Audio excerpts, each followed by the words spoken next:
Listen, your stuff has to be done by now. Why don't you just see if it's dry? No. Don't interrupt the cycle. The machine is working. It knows what it's doing. Just let it finish. You're gonna over-dry it. You can't over-dry. Why not? Same reason you can't over-wet. See, once something is wet, it's wet. Same thing with death. Like, once you die, you're dead, right? Let's say you drop dead and I shoot you. You're not gonna die again. You're already dead. You can't over-die. You can't over-dry. Any questions?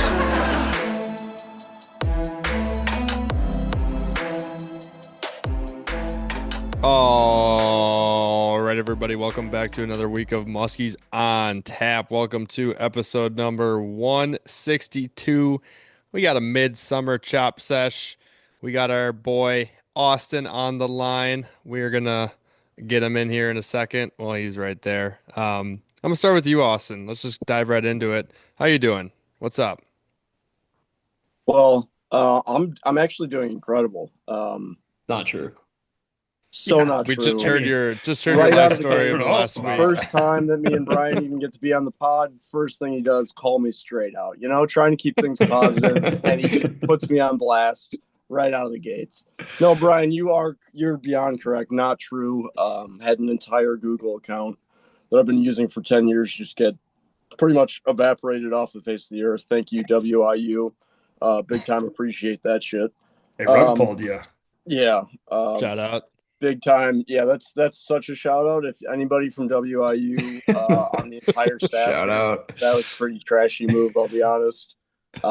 What's the point of being an alum if you can't even just keep your Google Drive, dude? That's crazy. But, yeah, I've been dealing with that. But aside from that, as you guys know, and I'm sure everybody across the Muskie Range knows, we've been just sitting in Africa, so it's been a lot of golfing for me, which it sounds like from prior pods. Same for you, Brian. Dude's been just on the course more than honestly, Brian. I feel like the last month you've been golfing more than you have in like a long time. A long time, yeah. Years. Because he's a country club man now. Yeah. That's right. You got a membership somewhere? I did. I got my little membership, so that forced me to play more. He's a CC boy. Yeah. Where'd you get your membership at? Old Fox Valley Golf Club here, and it's actually Freedom, Wisconsin. Fox Valley. Yeah. So if I'm around, I'll get out once during the week, once over the weekend, as much as I can. Right now, I have to like make up for the money spent and abuse it when I can. But yeah, I mean, your weekend recap's like the same as mine. Golf, 3 days in a row. Yeah. My question for you, are you getting better? Me? Yeah, actually. I am. The issue is I have a tournament this weekend actually for the McHenry County Am, which is like I haven't played tournament golf in forever. So I've been like practicing putting and shit on the course that I'm gonna play. Well, greens are like as averagely speeded as you can on the stim meter, just probably like a 10, right? Well, I went over this last weekend, went up to Hartford, Wisconsin, visited a couple of buddies, and we played Fire Ridge. And those fuckers were fast. And I ball struck the shit out of that course, and I putted terribly, dude. Felt like I had brick hands. And I was like, boys, I did way too much practice at Pinecrest over the last week, and it pretty much set us up for disaster. But 2v2, best ball, we ended up tying. But that was pretty much the only reason that we tied was I couldn't putt a beach ball into a fucking basketball hoop for sure. Just couldn't putt, Brian. Just couldn't putt. Yeah. But yeah, usually putting's my strong suit, so I'm not too worried. I came back, worked. I've just spent 2 hours at the old practice thing this afternoon, so we're good. Dude, you're grinding. You trying to I win don't this think thing or what? I have not spent 2 hours on a where's putting the green. first tee and what's the course record? I'm not going there to get second, bro. Either you're gonna see a 1 next to Austin's name or a big old WD at the end of the day. Yeah. Somebody. The best part is like, so I've done this tournament once before 2 years ago, and it's hilarious because like you get just flighted after round 1. So like you can shoot 100 and you get flighted. So like it's not like there's really any pressure, and there's like you don't play for anything. You might get like pro shop credit and shit. So like 2 years ago when I played it. I was playing really good, and I couldn't have shot a worse 86 or I played so bad, Yeah, better and like my 86. short game was disgusting to shoot 86. I'm like, that was so bad. So I got flighted with all these kids that pretty much shot around there. And then I just shot like 75 or something the next day, which was again like the worst 75 I could have shot. So I felt bad. I'm glad I didn't win Yeah, that you're a flight. sandbagger. Sandbag. Yeah, dude, it felt like it really did feel Crazy. like it. For some This pro shop tournament, coins. the I rules on didn't this hit a tournament single seem a little green. suspect. I didn't Yeah. hit a single green in reg on my par threes throughout those 2 days of that tournament. So that's how good my iron play was. Just straight trash. Well, I'm But curious. this I'm year, excited to hear how you do. yeah, this year will be better. We're good. Putting in the work. Are You'll be you dialed. real quick before we get out of the golf convo? Are you a lab putter guy? No, dude, I've had a Scotty Cameron since I was like 15, same Good putter, man. never changing. Good Don't see a man. reason to. Good man. You Good a All of man. us blade guy here. or mallet guy? Yeah, Blade. Yeah. Wow. Crafty I don't know. hands. I feel like the lab thing just made people that suck at putting decent at putting. I will say those things feel amazing, but yeah, I just can't get behind it. Can't get behind it. When I find myself in like a Golf Galaxy or PGA Superstore, I'll like randomly pick one up and roll a few. It just doesn't like I've just putted with one putter pretty much since I've played forever. And they just don't feel like I would walk up with confidence. Maybe with like 3 footers. Yeah. Straight But back, straight through. yeah. But yeah, hey, anybody that can play good with anything, I'm all for it. Is Yeah. going into like a golf superstore, Golf Galaxy or PGA or whatever, could you walk in there just like a like store with musky lures in it and all the gadgets there and walk out empty-handed, or every time do you go in there you got to get something, like Oh, something I off the walk out shelf? empty-handed every time. Oh, I hell yeah. I have the same clubs I've had forever. Like Yeah. there's no I don't get anything new. Like I go in there and like I'll hit a driver when my buddies are like testing clubs and I'm like I hit it the same way I hit my driver now. Like what the hell's the point of spending $700? Just curious if there's Fair. any correlation because I think it's like impossible walking into a bait and Oh tackle shop A and not coming out muscular, with. or yeah, musky shop's a lot easier. You see a shiny thing for $20, like, oh, I can afford that. Where golf shops, like, there's nothing under 100 in there at least. Right. Yeah, that's yeah. I true. mean even like you're like I'll get a quick 12 pack of balls. It's like yeah, $72. You're like what? Yeah, yeah, Ooh, What the hell? that's that 20% hurt good off. this week. Yeah, Yeah. definitely a little bit different. And I don't keep up with anything. I don't even golf wise, other than like the actual tournaments. I don't have a clue what the latest club names are or Yeah, anything. But Brian could probably tell you. I can. When I used to work at golf shops and stuff growing up, I could, but I maybe know a couple of the models, but I don't really get into that anymore. I'm turning into you, where I'm just kind of sticking and staying with what I got, unless I break one or crack one like I did a year or two ago. But yeah, I was so I guess getting away from the golf chatter, maybe we can revisit it towards the end. I know half our listeners just love listening to us talk golf. You got to think at least. More than half for The sure. other half are gone by now. They're Yeah. like, what did we just tune into this week? Skip Um 10 Um, seconds. Skip 10 seconds. Skip yeah. 10. skip until Wait somebody to hear says the the word word musky, musky. musky, musky. Yeah. But Max, I saw you this past weekend. How are you doing? Yeah. The musky level excitement looking like? It's been on the shelf, man. I feel like I'm like a pitcher in the bullpen, just like warming up the arm, just stretching out the back. I'm ready to go, but I'm Get Minter up and living. moving around. Yeah. Give me the walk-up music. I'm ready to go, man. I've just been I've just been put on the shelf for too long here. Um, yeah, good weekend though in the North Woods. We had some family up. It was a little exhausting chasing around a 5-year-old and a 1-year-old all weekend, but a lot of fun. Good to see everybody. Caught some walleyes and bass off the dock. Kind of brought me back to the roots, It was kind of fun Hmm. doing stuff like that. But man, yeah, And we just had to go smallmouth fishing too, one day.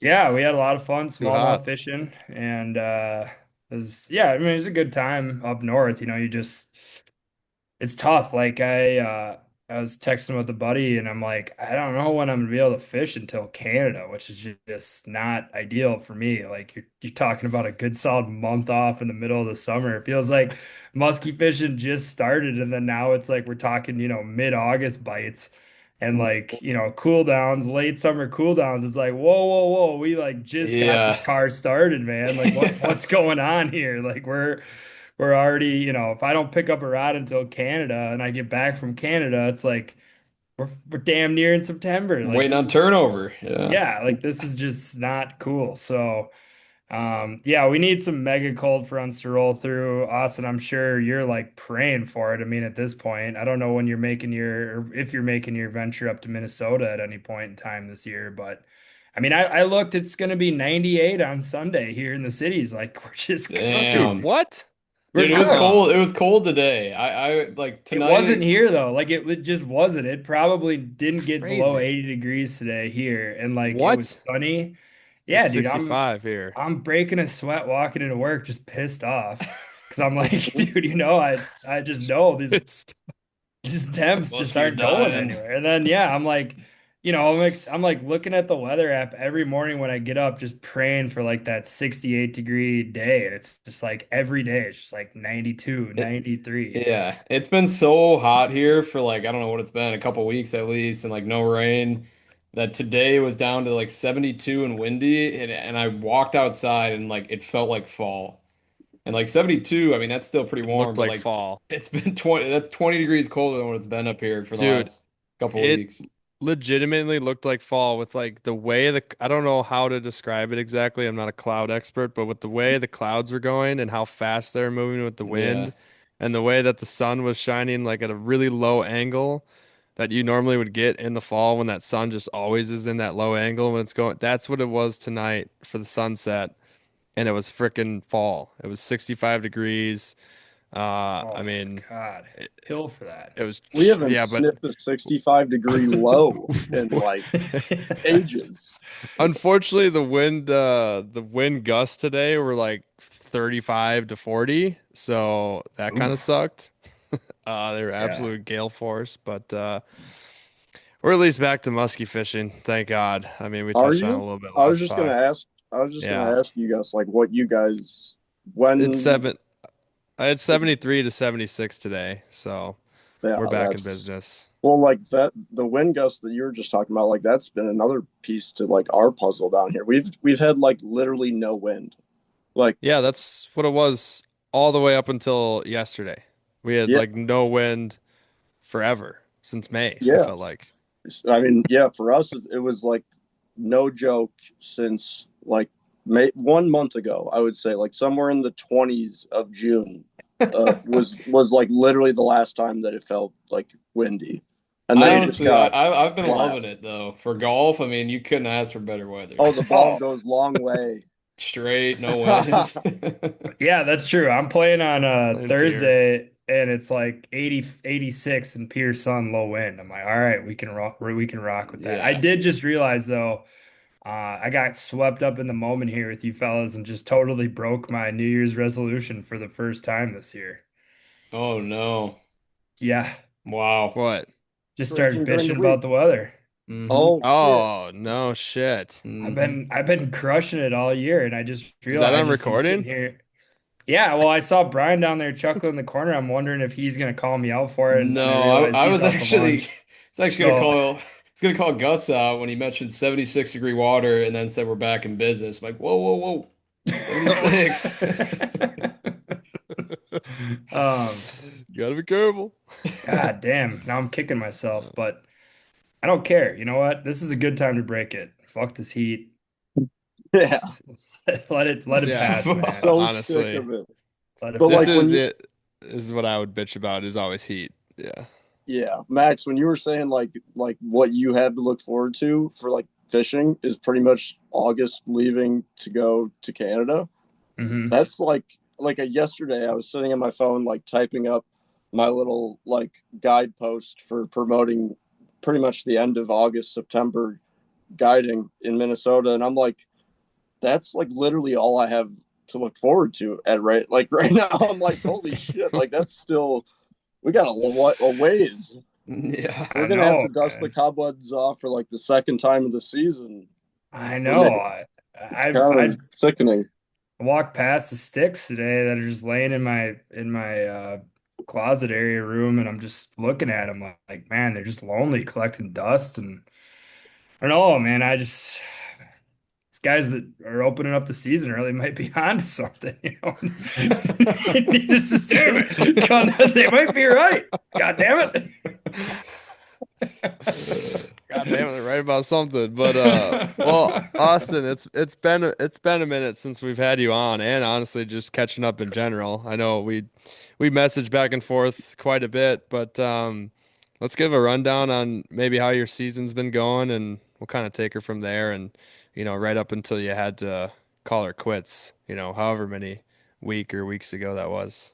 Yeah, I mean, I've been down for like I would say a good 10 days for sure. And that last 2 or 3 days was like, I mean, Geneva's literally like an average or whatever your mean depth is like 65 feet. So like, I mean, for most of the lake, it's pretty much from shoreline to like 102 seconds, and it's a 5,500 acre lake. So for people that don't know the reference. I mean, it's literally one of the deepest, clearest lakes in Wisconsin, and it should take an eternity to heat up, which it usually does. But we got so warm that literally around like the 10th, 11th, 12th, like half the lake was pretty much 79 to 80, and then you could fish the other side for like another 2 days in the quote unquote clear of the 80 number. And of Hmm. course, that was the beginning of probably more realistically just the surface temps. But yeah, no, it feels like I've not touched a fishing rod for like a month and a half, but it's probably only been about 10 days. But overall, the season's been good. I don't even like when was the last time that I even talked to you guys like at all this year? It Probably was last fall. last Last fall, if I had to guess. I looked you Oh, up and it was like an episode 130 something, Was it this winter? 39. Quick math. Quick yeah, math would Math, be last that's math. fall. that's Last Oh about January. crap. Dude, we haven't had you on January. since No. last year in July. This same week. No way. Episode 113. The yeah. They see reunion. my name and they're like Wow. hot water. Hot water. This guy in Okay, hot Come okay. water. Dude. on. Trash episode coming. Dude, it's yeah, Oh man. that's hilarious. I can't believe it's been a year. No, the hot water stuff Damn. is tough. You cannot post a picture of a muskie right now. Yeah. You Social gotta Without No, media like a I'll be quarantine. damned. parentheses or like a PS or like wasn't caught while it was 87. A lot of people have Um, said that. It's Dude, so I like hilarious. every single picture that gets posted of a muskie, like, and people will be in a fucking sweatshirt and like pants, and they'll be like, instantly, you just know when you pop up in the comments. It's like, what are the temps? It's like, bro, you know it's too damn hot right now. Like, what are you trying to say? So funny.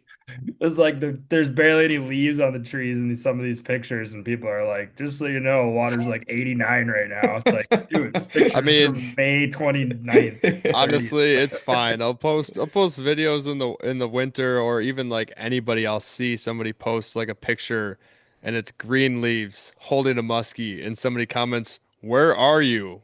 Where did you get this right now?" It's like, bro, it's February. Point It's south. not even that green in Tennessee. Out of season there, buddy. It's so funny. The internet Austin, cracks me up. it looked like you were putting a beat down on him earlier this year. I think, like, if I remember right, before we were even allowed to fish, April, May. Is that what you were May was really hammering? good for me for May. sure. I mean, I started this year. This year was the first year that I started down in southern Illinois on Lake Kinkaid. I Oh, guided down sweet. there with the Shawnee Muskie or Shawnee Adventures squad, Scott Donovan. Talk about Nice. just an awesome crew and an awesome lake. That lake is one that, like, Max, you and Gus have been down to Cave and fished like the reservoir wood stuff, and let me tell you, Kincaid is all of that. It Is is. it really? Oh, it's I feel like it's crazier because it feels like every cove starting at the mouth of it is just like 38-foot trees like right to the surface, and you just like if you don't it literally if you don't know the way to get to the back of the cove, I'll give you an example because this is hilarious. There's one gigantic arm off like kind of the start of the river system or neck down of Kinkaid that literally I would tried to fish the year before when we were down there fun fishing, and like we just got like maybe 100 yards into it, and I'm like, bro, it's gonna take an eternity for us to be able to even get to the back, like where we kind of intentionally want to fish. We are like jigging bondies and trees like on our way back, running into everything. Like this is just never gonna happen. Gave up this year. One of the 3 days that I had off from guiding, I was like, all right, I'm going to take the trolling motor foot pedal, put it up front, and like visually try to get my way back there. But there's like creek channels and like actual ways that you can get to the back.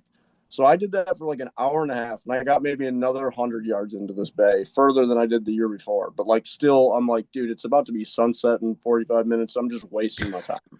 I'm like, Oh my it God. gets, dude, it's really bad. It gets really annoying. So the next day, literally, Scott jumps in my boat. Like there's no waypoints, there's no nothing. He just does it all. He's fished down there forever. Like those guys know that water in and out. Catch guys tons of fish. He just hops in my boat. We're going like 6 miles an hour. He's just looking around like freaking point, and I'm just like my cheeks are clenched, dude. Like Yeah. and he just took us like Oh my God. it's like a 900,000 yard long freaking bay of huge deadheads, like ginormous trees, barely under the water, barely out of the water. And he's just doing it by sight, and he gets us all the way back there. He's like, all right, drop the trolling motor, we're fish. And I'm like, like, holy, like, how did you do that? He's like, yeah, there's some bad ones. You're gonna want to stay right on that line on the way out. And I'm just like, that was impressive. But no, that fishery is awesome. The fishing down there is really cool. It's wildly different than so much of the fishing we get to do around the Midwest and like up by Gus and most of the It's Minnesota stuff. And you certainly learn the like I know I see it with pre-spawn fishing in northern Illinois and everything that I've done with just the waves of fish into certain locations and everything. But boy, if you can time it out and you check all your kind of bays that these fish really congregate in, and when you time it out where there's a wave of big fish that move in and they haven't been touched and they've been kind of hanging out in that deeper wood before they make it up onto the flat, boy, you can have some really fun, really good fishing. That and like you're like the only people down there. Like there's just not that many people. That's sick. That's Oh, really it's awesome. I it's seriously don't, other than talking with you, I don't know like a damn thing about Kinkaid, but pre-spawn, obviously you know that really well with what you do there. So you said you see a correlation with like waves of fish coming in. Like what are the tactics with the trees? Like what are some things that you can throw and can do other than jigging, around trees, which I we mean, have some experience doing. I would say like so the first year that I ever went down there, and you kind of saw it a little bit when you came and fished with me before your guys' season was open, like on the Fox chain. Like a lot of my Hmm. pre-spawn fishing on the Fox chain is has like heavy rubber fishing. Like we fish a lot of rubber. When I went down there for the first year and I tried just out of the back of the boat throwing rubber, I blew my back out with so many hook sets on trees. It was insane. So I would say majority of the things that I kind of transitioned to or just learned and ended up talking with like a lot of the guys down there, Scott and etc. was is just like a lot of hard body baits, a lot of twitch baits, a lot of gliders, a lot of um, baits that are a heck of a lot better at getting through wood. I mean, everybody's heard of or knows of the rattle trap bite down there. Hmm. Absolutely crushes fish. The way that things timed out this year for my first year of guiding down there was it seemed like the rattle trap bite the week before we showed up was on fire, and then it started to fizzle out with water temps and just the way that the season somewhat progresses, where I would say by the time that temps get into the low to mid 50s consistently, that trap bite starts to fizzle out, and it's a lot more twitch baits and gliders. But again, the difference with how that lake lays out and some of the different branches and arms. Some portions are super protected from the main lake in deep water and cold water. So, like, depending on weather patterns and which way the wind blows, it might take a bay that is super main lake and was 58 for one day, and the wind changes, and all of a sudden you get there the next morning and it's 47. So, like, that wave of fish that you would have thought were going to end up in that bay probably aren't there. But the branches and the coves that are super protected and warm up faster and hold the heat because they've actually had time to warm and are protected from that deep main lake cold water. That's kind of your consistent spots that seem like they hold fish all year long, from what I've been told. But also, those are kind of the ones that we were leaning on, where the rattle trap bite did fizzle out, but towards the end of the my almost month stretch down there, a lot of the main lake coves really started to turn on, and we got onto a couple really cool, more main lake cove arms with a lot of the big fish just sliding in off of those deep trees. So it was a mostly twitch bait, glide bait bite, but like, I wish I got my hands on some of the Kramer 625s in time, but we caught a bunch of fish on the 875s and invaders. And I mean, I keep my glide bait game pretty simple. So hellhounds and phantoms. And I mean, there was a day that I was guiding and Scott was guiding, and pretty much in a single arm, we had between the two boats like 23 fish hooked. And seen, yeah, like it's pretty, like the lake is gigantic, but in those times of year in the early season, it can definitely fish smaller. And like I said, if you know where to be and you've been on the water and you can time it out where there's the waves of fish that slide up into these spots, they're just packed like sardines. And pretty much like the saying, don't leave fish to find fish, is insanely true, because the windows are going to open throughout the day. And if you got good weather patterns like we had on that one day I just spoke on, you can just take laps, and you're just having action throughout the entire day, which is crazy. I mean, you kind of answered my question for me, but I was going to ask, like, the state of that fishery. Is it more of an action lake, or are there, big fish? Is it a combination of both? I mean, like Gus said, I haven't heard much about it. I mean, I think at one point in time, did they have a PMTT event down there I at Yeah, think they all? did. I think they did. Maybe one. absolutely, for sure one. Yeah, like Yeah. early on, I remember seeing it. It Like, I might would have that even probably been that go like a there for the IMT, maybe Illinois would Muskie that yeah. Tournament. lake be They able to do hold that. like a full 90 boat field on it? Like, I feel like if they did, it would have to be like, I don't think they could do one in spring. I'll be honest. I feel like it would have to be like a fall one. But Okay. I don't. Like I said, Oh, like like it a is. championship 50 boat field. Yeah, like that would be what I would say. Like, I mean, I don't know, like, because it is. There's a lot of water. Don't get me wrong, and they're like, I would say it's like 3,500 acres, but the way that the southern reservoirs kind of fish, like, there's a lot more fishing acreage than there It's more is. shoreline. Less Yeah, fishing like there's just acreage. so much. Or Yeah, is it just there? all looks good. Oh, more fishing acreage. Yeah, like there's more than like what you would expect if I said 3,500. So it feels like it fishes Gotcha. big, because everything does look fishy. But I feel like in that early season, you just have such. Well, I mean, I guess it's not unlike cave fishes. I mean, like, if you had to Cave split it fish up is pretty into, small. yeah, if you had to split that place up Yeah. into 4 spots, you'd have pretty much the marina, the flats, and two of the coves up the, Yeah. and then it's probably similar.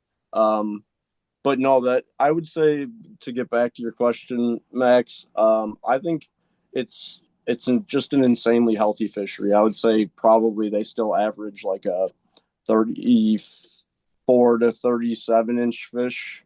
Probably pretty similar to most Illinois fisheries, but it just feels like you have a lot of fish in there.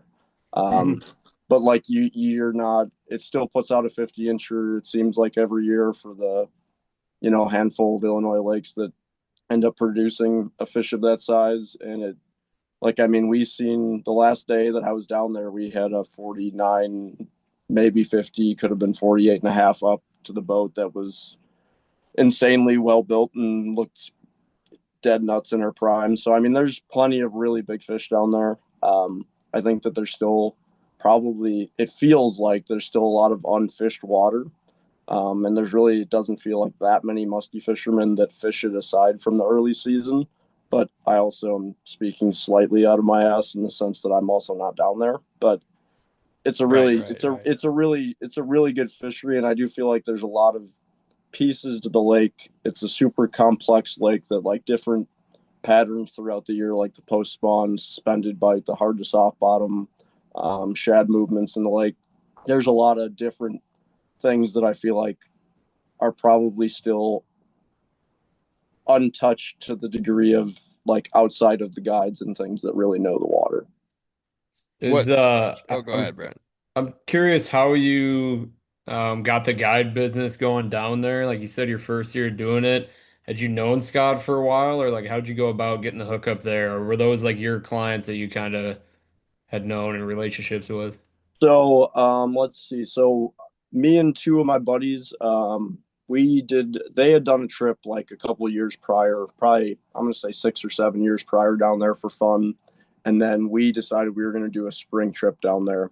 And we did, just for a fun fishing trip, and ran into Scott, talked to him, and then that show season, um, I ran into Scott at the Chicago show, which he's actually originally from St. Charles, which is right down the road and pretty much right up the road from the Chicago show.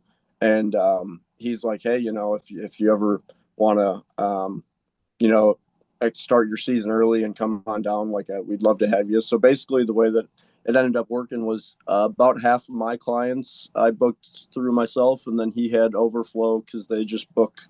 They're pretty much so solidly booked out down there with their group of guides that he had access to throw me. So it worked out it worked out awesome, to be honest, and it was a phenomenal addition because it certainly put me on the water every day of March for getting the season started early, and nowadays Sick. it feels like you just throw away the middle of the summer around here for hot water. So Yeah, it's good to gain a month somewhere when you lose a month seriously. somewhere. Yeah, That's that's awesome. awesome. That's Yeah, awesome. it's gotta be really, really cool to scratch in it. I don't know how, like when the last time you're able to go to a relatively new body of water, learn it, scratch the itch of like almost from, starting from zero again. Obviously, it was a while ago now. You got it, you know it, and you're just continually knowing it and knowing it. But Yeah, how and often does that happen anymore?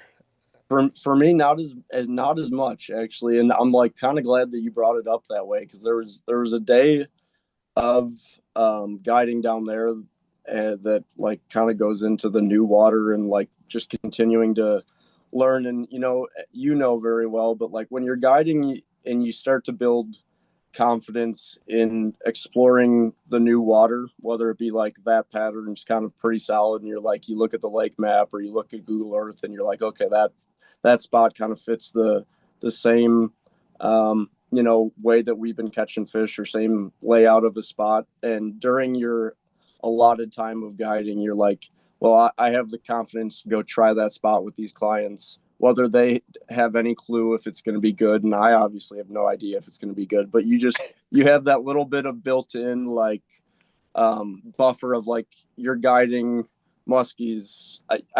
I'm saying it incorrectly, but you know what I mean. Like you can go try and explore some things, and then you can still always go back to what you know. So anyway, like the learning of new water for me, spending time on new water is what I fell in love with the whole sport of musky fishing. Like I love just the newness of getting on a body of water, trying a new spot. Something I definitely preach to a lot of people in any seminar or whatever. Like if you fish this lake your whole life and you've never fished that spot at this time of year or from this angle or whatever, like doing anything new to give yourself some kind of new information or learn something is all piece of it, like a piece of it. And I think that's the most fun. So anyway, the one day that I had a dad and two sons. I think the sons were, I want to say 9 and 11 or 9 and 12, and they absolutely crushed it. It was one of the last few days I was down there. I think they ended up with four, like a 42 and a half, a 40, and a couple of low to mid 30s. And it was right along those lines where like we did take advantage of the morning moon, got a bite on pretty much the one spot that fish had moved in the day before. And then we just ran way down the lake that like I had kind of explored, but not this spot specifically.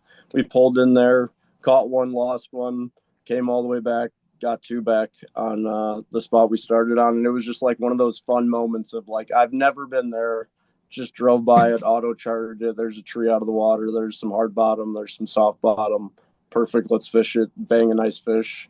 Brand new section of the lake. And it was like, that was super fun. And even all the way until literally 2 weeks ago on Geneva, there's like this section that I didn't have, I would say, entirely auto charted, just like a deep, very subtle hard bottom, like 2 foot change. And the spot just down the I guess edge ish from it is like kind of a known spot. Everybody seems to fish it. It's fairly, obvious if you look at your map. And this would be something that's not. And I finished auto charting it in essentially the spot that everybody fishes and stands out. There was like a fish or two fish on it, and this little super super subtle hard bottom 2 foot contour change. There was like seven, and I was like, well, this is fun already. I was by myself, and the other fun thing about this year has been able to throw a little bit more Hunsey tails.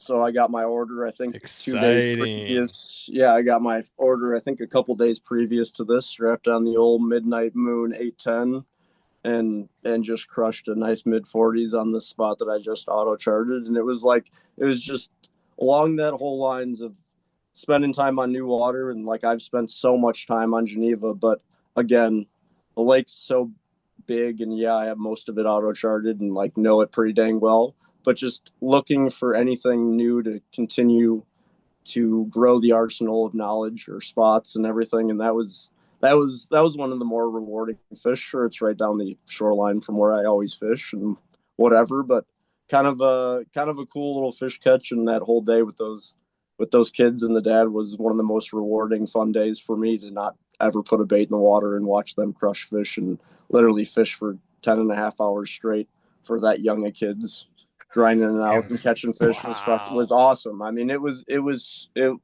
I've had some really cool days like that this year, some really cool fish catches, and like they were brand new clients to me. I got them from Scott. And yeah, it's been a pretty cool, rewarding year. Honestly, it's not been wildly indifferent from other years, but there's been a lot of cool fish catches and stories that have come out of this year for sure. That's awesome. Good. Hell Yeah. yeah. So, changing gears a little bit, like, well, one, how's the bite been on Geneva when you have been able to fish? And then two, have we had you on since well, you're with your buddy Dom, right? When you guys got that absolute mega giant super We have tanker. not had you on since. That was Um, last fall. so Yeah. I'm gonna need to hear that fish Story's story. awesome. If you want to start with that, go for it, and then maybe just cap us off on some of the things you've seen, because I know you've kind of grown up with these Geneva fish. So I'd be curious to hear, kind of what the size class is that you're seeing this year, now that they've had another year to mature. So I'm gonna Start calling him the probably. babysitter. This is tough because I gotta pee. So we're gonna have to put a pause on this thing, I Yeah, think. yeah. Us three can carry the load while you go take a Yeah. leak. Yeah, you guys do that. I actually got Okay. some, Nice. I might wait Let's for get off your chest. A boys commentary on this. I just wanted to debrief our last golf major of the year. Unfortunately, always hard to say. Hmm. Um, and shout out Ryan Fox. I mean, a New Zealander getting it done. I'm not sure what the statistics are. How many New Zealanders have won a major, if any? I don't know if you Three, I guys think. heard. Three. Three. Him being the third. Yeah, cool final round. I mean, he had the biggest stones there in the final five, six holes there on Sunday. Everybody kind of wilted away. Um, as much as I admire the architects in these British and Scottish and Irish courses that they host the Open at, I think it's really cool, natural terrain, unique bunkerings that like you need to go to a course that has almost marketable holes, right? That for me, it was like, man, I can't get behind this golf course. Like, what am I looking forward to during the round?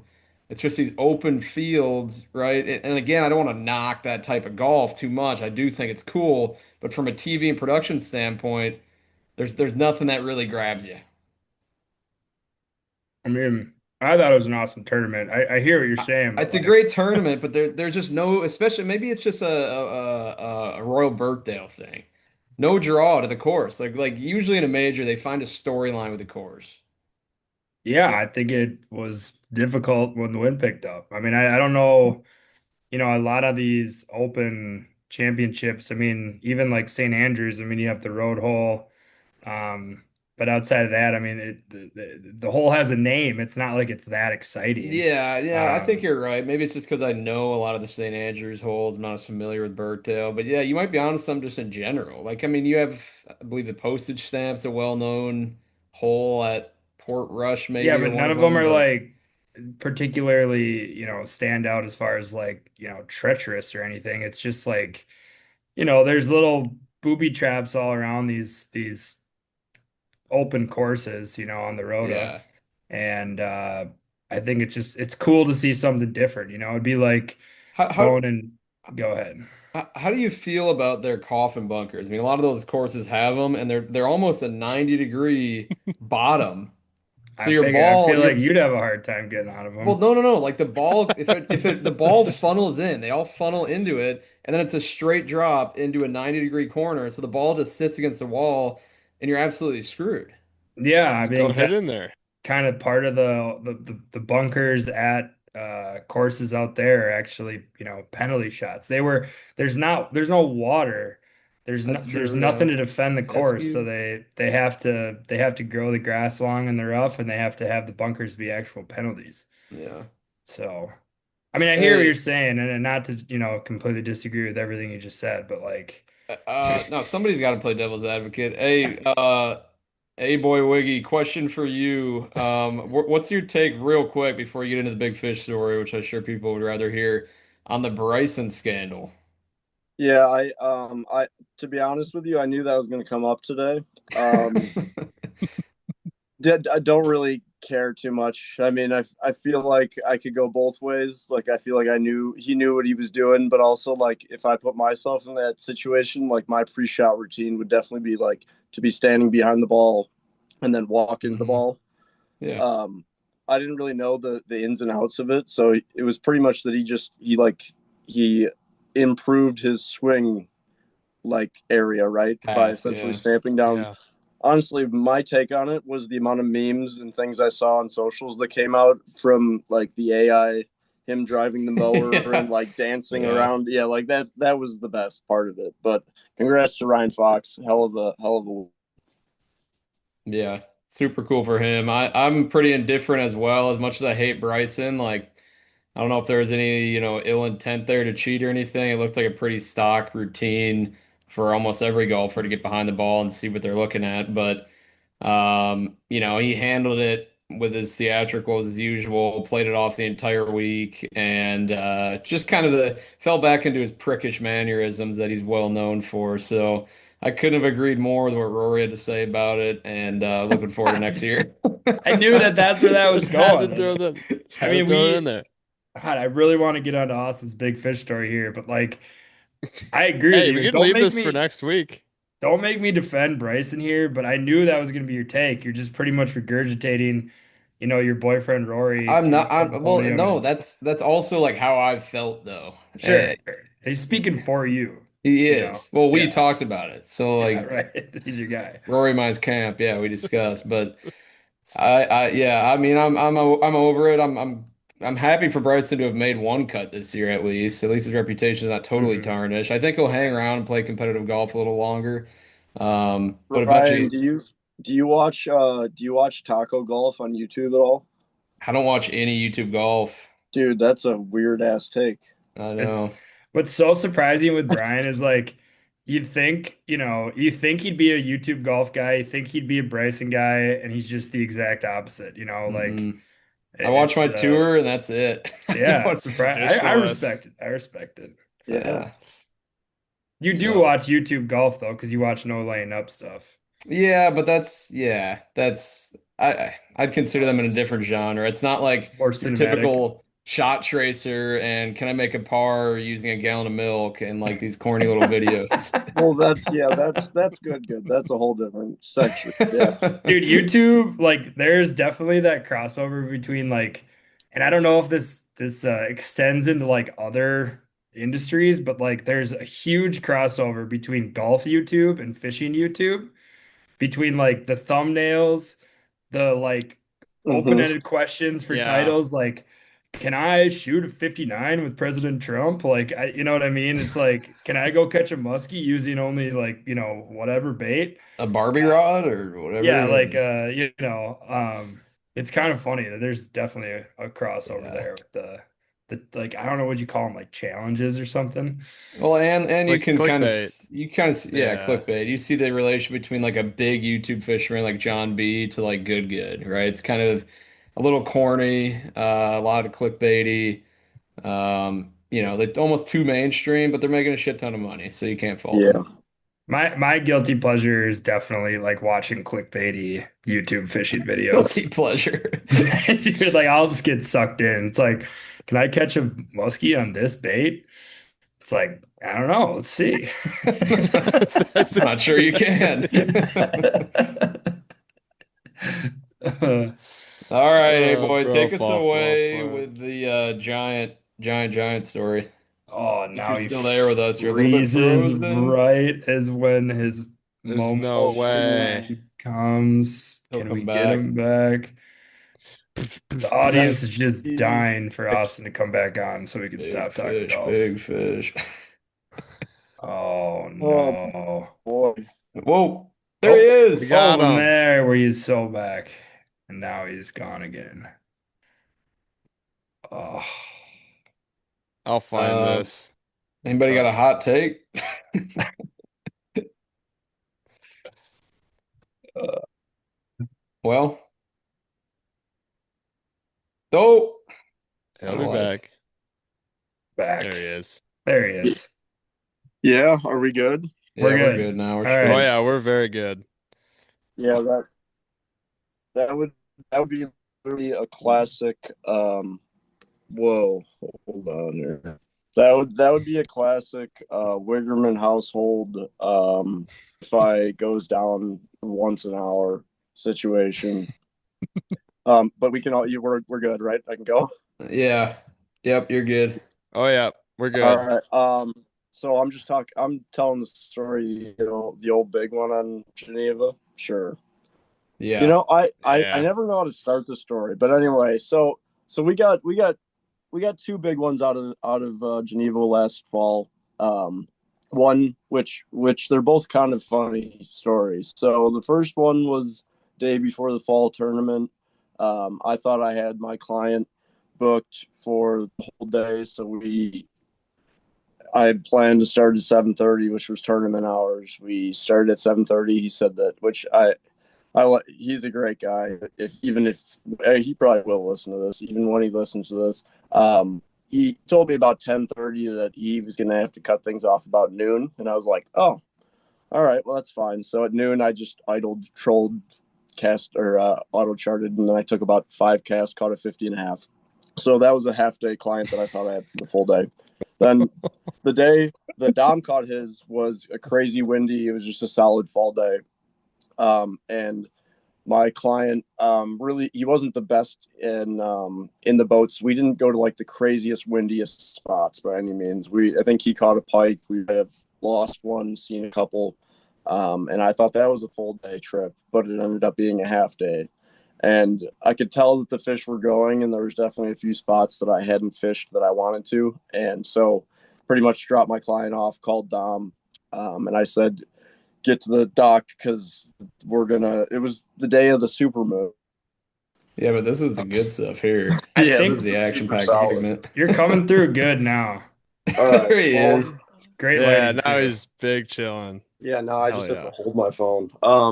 So let's So yeah, see. now you're back. There was probably a cut there in the video, and oh, Austin moved rooms. Whoa, whoa, you left Welcome. off with flying half day, picked Super up Dom Bowl? from the dock, Super Bowl, Beaver Moon, something like that. Yeah, there was like some crazy name to the full moon of November or whatever it was.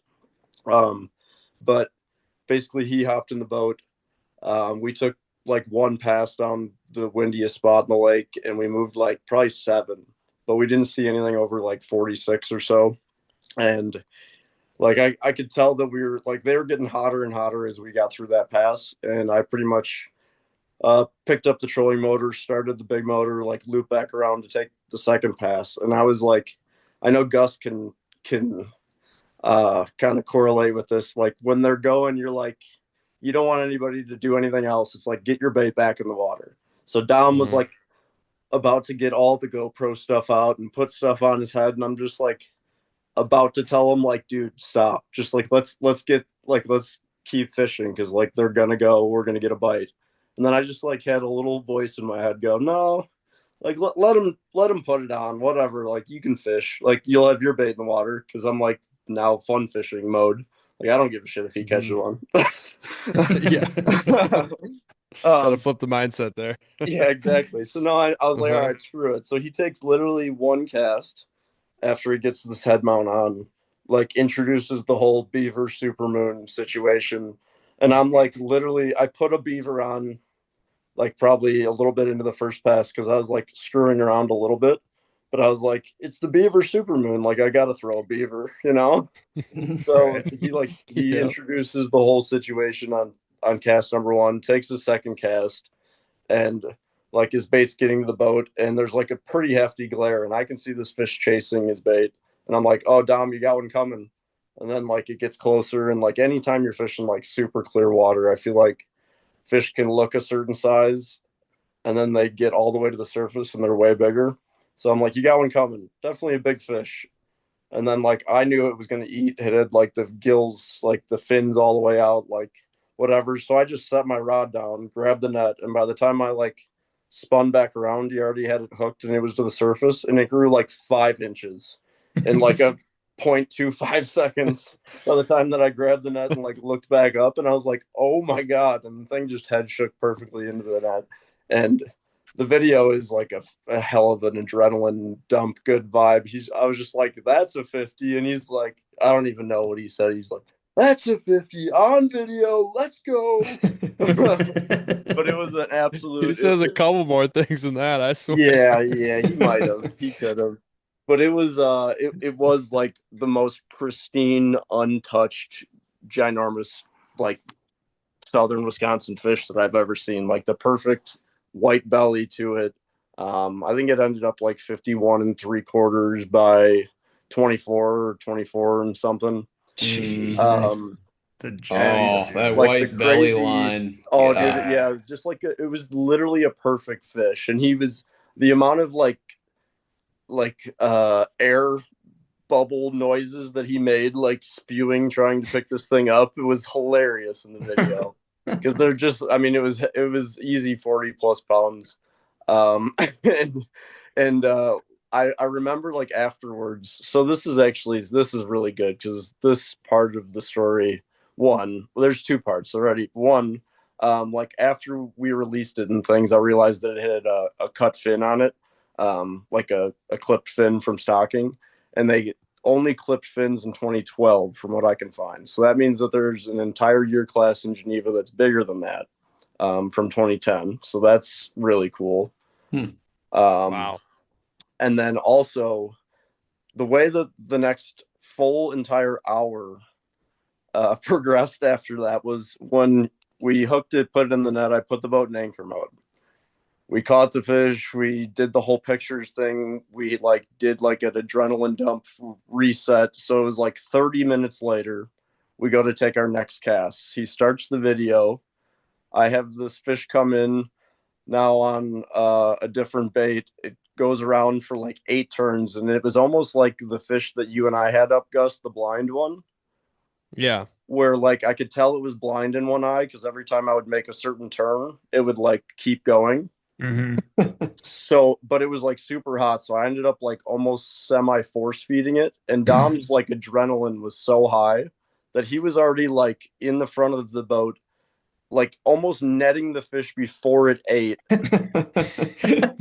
And like the way, and because where it ate and the way that I had to turn the bait for it to bite it because of its blind eye, and then Dom also pretty much half having it in the net already, I like went to set the hook and then pull it back into the net, and the bait came out of its face and hit Dom in the side of the head and got stuck. Oh, And so my Dom God. on video like is like, it's in my face.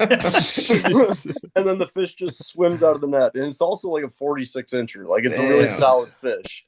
So then the video is just like me like getting up close, like trying to look at his face, and I'm like in the cam, like I'm like, okay, it's not in you anywhere. Like we're good. So then I get it off.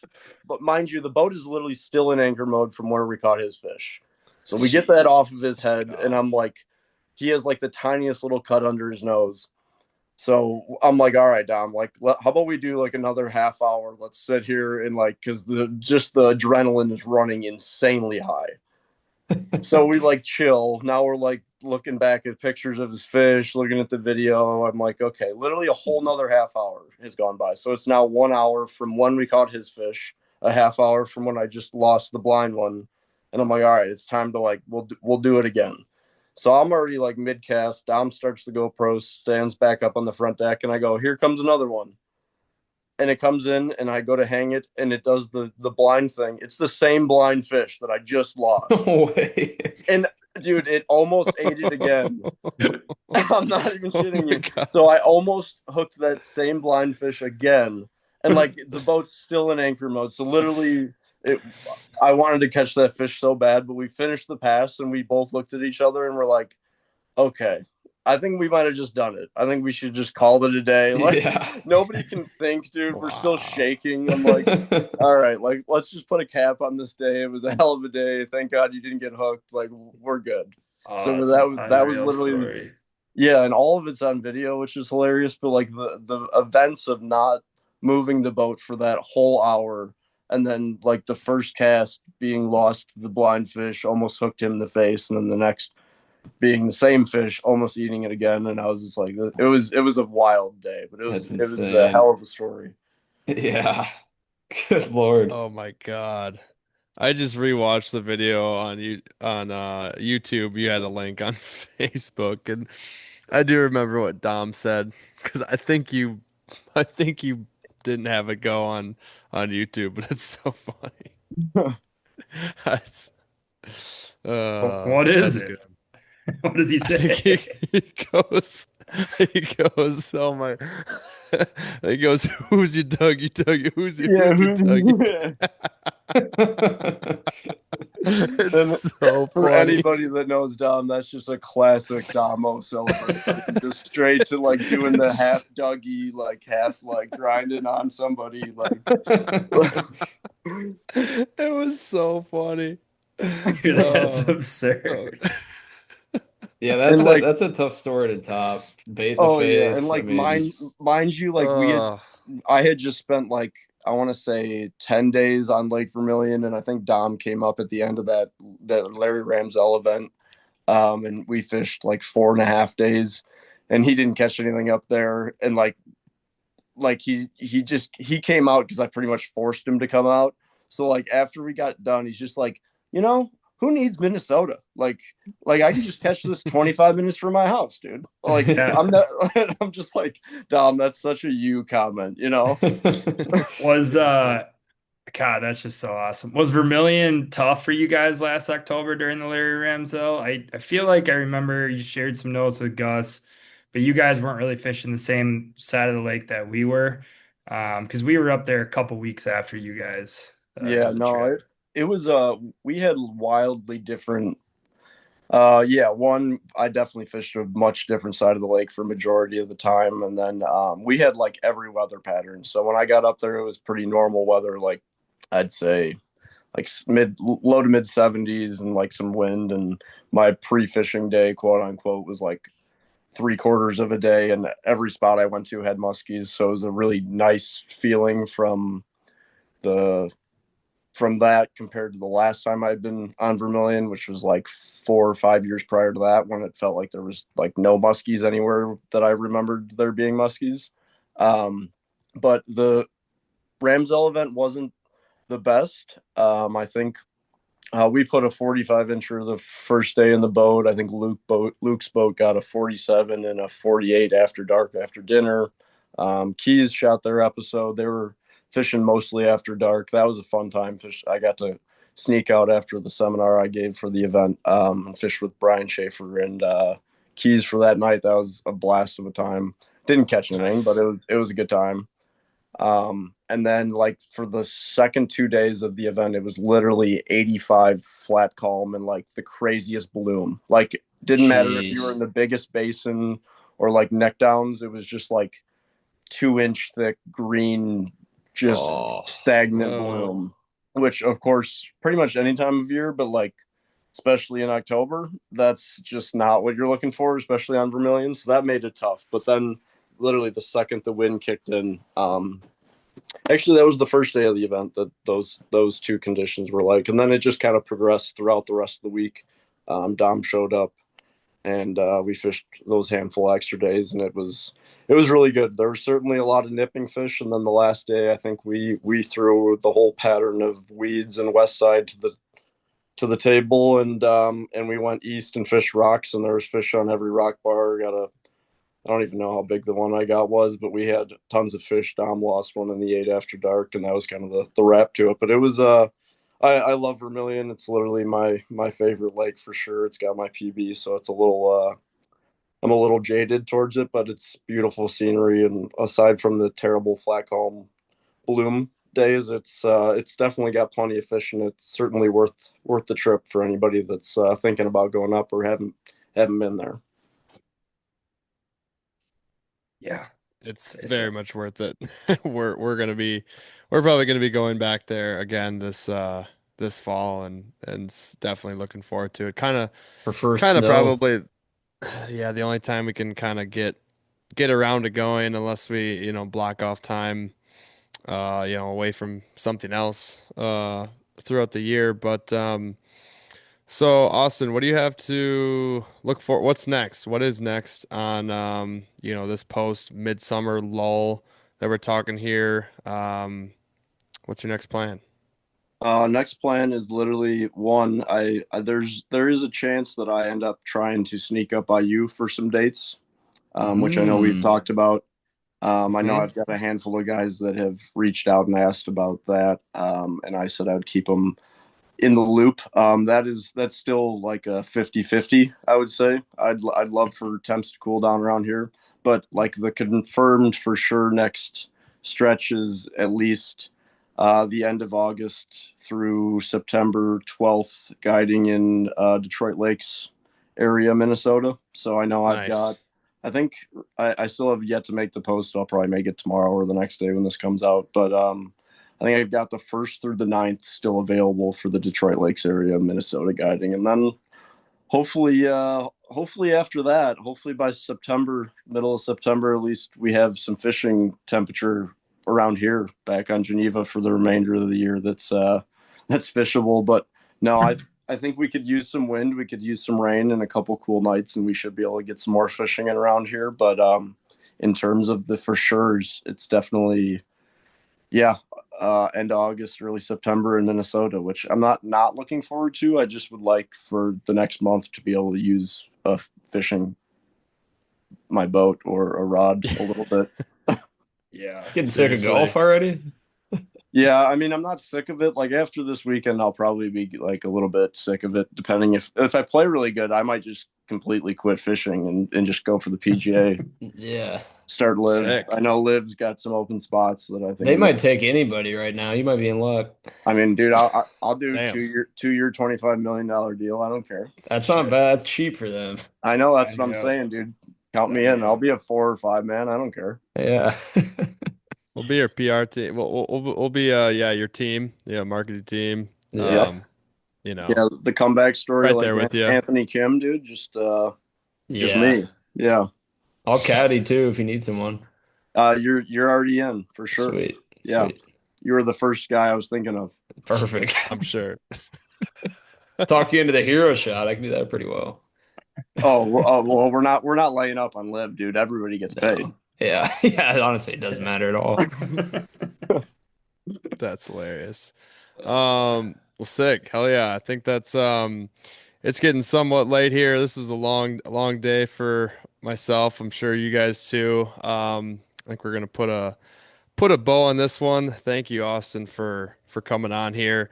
Also want a quick shout out, didn't at the beginning, but shout out to Thorn Bros for this pod sponsor today. And of course, Next Gen Muskies, if you do want to sign up with that, use code MOT10, MOT10 if you want 10% off. Whether you just do a month or longer or whatnot, still could be worth it if you are a listener here and you want an advantage. So, Austin, if you guys, how's the business doing? Wave Wave, products? oh, that's Wave right. I was products. gonna, yeah, It's doing hell good. yeah. It's definitely doing good. It's pretty. It's honestly just continued to grow pretty steadily, which I'm pretty happy about. But it's been really rewarding actually, like seeing how many people actually send in the pictures of how they've got their rig set up and Hmm. the feedback from everybody. I've said it a many a times to people that I appreciate pretty much any feedback or any photos I can help share on socials, and any feedback, good, bad, or indifferent, on how they're liking it. So it's been definitely good. Definitely having a blast with it, and you can you can find it at Team Rhino too, which is kind of cool. Getting it in there, I got it in there. Talked to Sick. Jeff a few months ago, and that's finally on the website there, and a few other Nice. retailers. I know Fish Electronics, with Thorn Bros. They just put their order in, so they'll be rigged up here pretty shortly in the next coming weeks with that order. So pretty cool for Getting for it all Wave. over, Without dude. Wave, I would be really bored because then it would just be golf. So I mean, I'll say it, Sick. I think you'd be an idiot not to have wave in your boat. After now fishing in, Yeah. most of the boats I've been in, having your product, the wave thing, like just makes a lot of sense. It's kind I of would. like the what's the Will Ferrell line from Talladega Nights? If you don't chew Big Red, fuck Fuck Oh. you. you. Yeah. Should that be the slogan? Yeah, Yeah. you don't use wave Two products, way you're an products. idiot. Hey, well, we could try it out for a month, dude. I know the owner, Yeah. so we'll figure it out. Yeah, maybe just run a quick little marketing test, Yeah. see how the people like that.